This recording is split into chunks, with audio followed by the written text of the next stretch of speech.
On the stage here are three prominent speakers that we'll hear from this afternoon.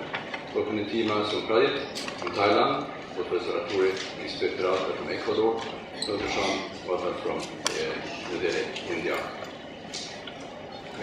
I will start introducing the problem from my perspective. I've been working with this issue in Sweden and the EU for many years, and it'll be relatively short, and then hand over to three important regions in the world to see how they are dealing and will be dealing with this tremendous health crisis we are facing. So ReAct is an international network to improve the management of antibiotic resistance, and you can see our vision here. And we also have, for those of you that are interested, a small booklet at the, before you go out in the room, you can pick up one. Effective antibiotics is of course a prerequisite for fundamental healthcare. Everyone in this room knows that. It's also a prerequisite for what has been built up in modern medicine during many years with the help of antibiotics.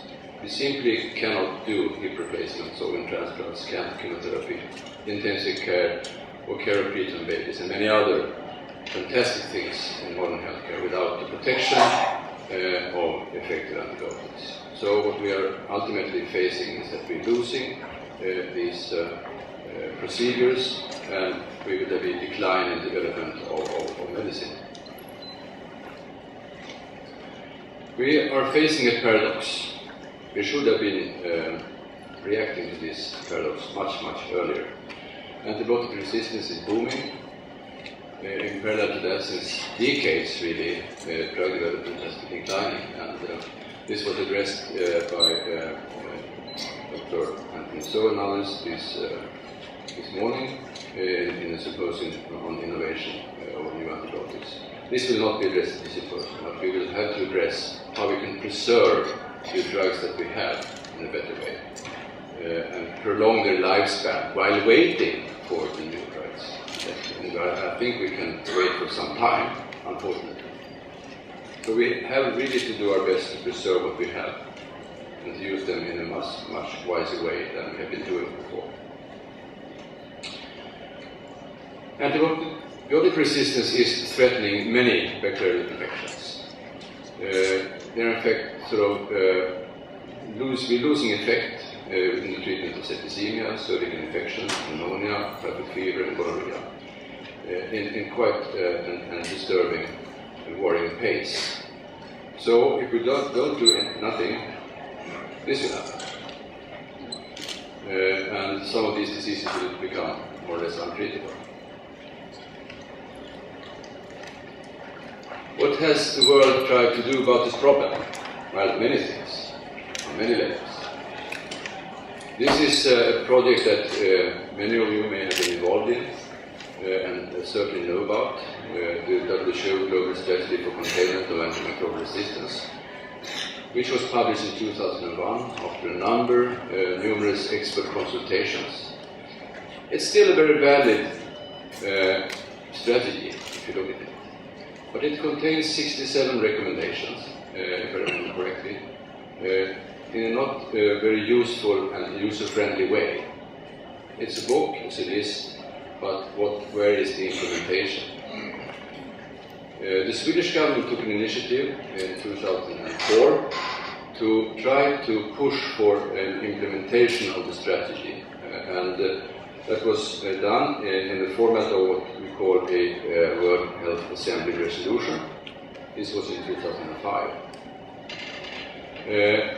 I was there in person. It was numerous countries, primarily from the developing world, that made interventions already at that meeting to state that they found this problem extremely urgent to deal with. But despite that, very little has really taken place. At least on the headquarter level, there is still a minimum resources to address this huge issue of resistance. But what was stated in that resolution as one of the first urges to member states was this: to ensure the development of a coherent, comprehensive and integrated national approach to implementing the strategy for containment of antimicrobial resistance, and taking account where appropriate of financial and other incentives that might have harmful impact on policies for prescribing and dispensing. This is clearly relevant today. We know that in many, there have been some activities, and this meeting clearly indicates that much has happened just a few years back. Still, I think that maybe the region that has taken this most seriously on the political level is the European Union, is the EU. And I will describe a little bit on what has happened there. But first of all, discussing a little bit why haven't we been able to deal with this problem the way we should have been doing. But there are many, many answers to that. But one answer is that we are dealing with a scientific and technical issue that is very difficult to translate to social and political action. And we do need to find a new language, a better language, to bridge this gap, so that this is happening. And I think this is partly what we will hear from today, the experience from different regions, how to deal with this problem, how to bridge the gap between the lab, if you want, and political action. Another factor that may have hampered the implementation of the strategy is the lack of data. The lack of data that convinces policymakers and civil society that this is a problem. Without data, there is no awareness. Without awareness, this is not becoming a priority. Without the priority, there is no fund. So we have been moving in a vicious circle here, and we have to break that circle together. I think that is also a key factor that has hampered this. So, getting to the EU. The EU has an EU Commission, and with recommendations a few years back that all countries will have what we call an intersectoral mechanism, a coordinating mechanism on the national level to deal with this problem.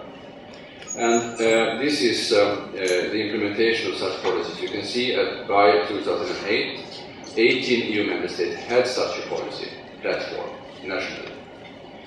And this is still moving, and there is a strong commitment from the European Centre for Disease Control and Prevention, ECDC, to help countries, to support countries in building these platforms.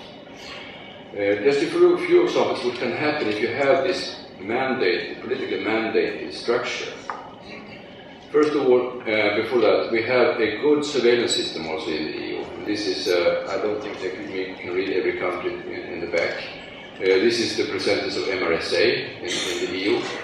Vast variation among countries. You can see at the bottom there are 3 countries that still have levels below or around 1%. I think those countries are the only 3 in the world still having so low MRSA rates. It's Sweden, the Netherlands, and it's Norway.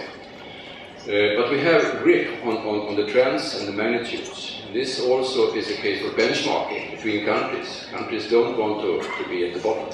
Well, in this case, it could be the bottom. But they don't want to be blamed, and so the blame and shame game could sometimes be very helpful. Another benchmarking system is the antibiotic use program. We also have in the EU, where you can see that some countries still have very high levels, in some countries, like the Nordic countries, very low levels. Again, after displaying this openly, in open access format, this will increase political commitment. There is also something called European Antibiotic Awareness Day. Every year, since a few years back, there is one day where there are activities in all member states of the EU, often supported by political activities, but also on local activities, and small projects, and media, and whatever. So what we have. So this is also a way of making awareness to the general public. And in fact, some of these campaigns have indicated, there may be not a full scientific proof of the cause-effect relationship here, but in any case, following such campaigns, you can see a drop even in resistance of some bacteria, in this case Streptococcus pneumonia, penicillin resistant, microlider resistant, as well as Streptococcus pyogenes.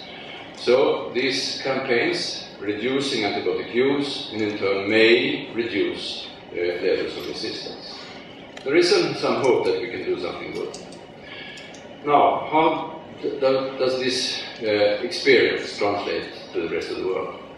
Well, I think to some extent, yes. The structures need to be in place, the components are identical.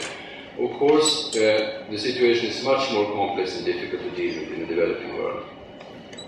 Because here we also have to deal with the access problem, which we fortunately don't have to do in the rich world.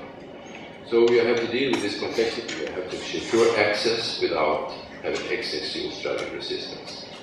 So I think we have to go together, and it's a great pleasure to have the speakers here, and I will soon introduce the first one. To get some knowledge and experience from how this problem could be addressed in other regions of the world.